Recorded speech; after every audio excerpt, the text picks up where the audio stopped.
honor to be at UCAS today.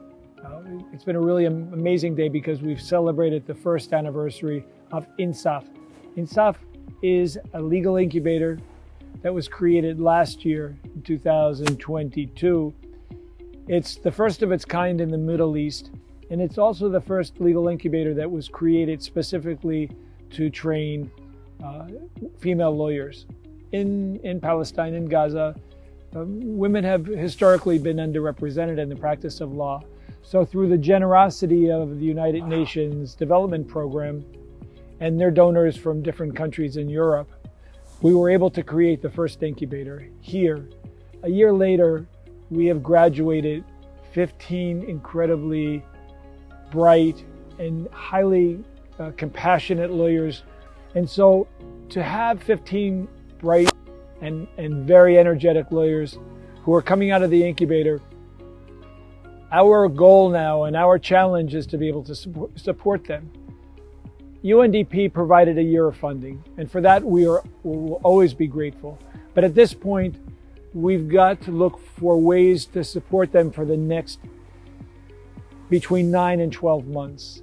And what does that mean? It means that we provide them with the space and some of the funding that they're going to need in order to be able to continue to serve people in Gaza who just don't have access to lawyers. Gaza in many ways is unique because of the difficulties that people face under occupation. And what does that mean? It means that there are very few jobs available, and that the jobs that are available do not pay very much.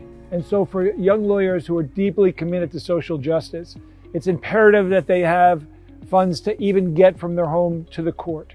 And sometimes that's not very easy.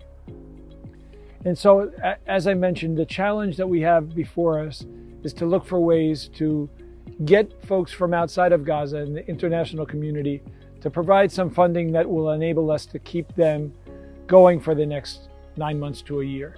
And I believe and fully believe that once they've had another period of time under their belt, they'll be able to create sustainable practices, and they won't necessarily need to rely on either international funding or funding from any other source.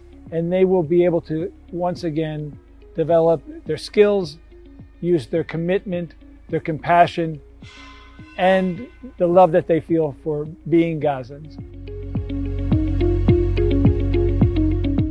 For me, it's an honor. It's perhaps one of the greatest honors in my life to be able to be here in Gaza, to see with my own eyes and hear with my own ears the stories of just how difficult it is. And I am committed, and I'm hoping those of you who are listening will be committed to also helping young Gazans do the right thing.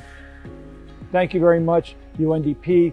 Thank you, UCAS. And thank you for all of the many people who have made this first year of incubation a great success.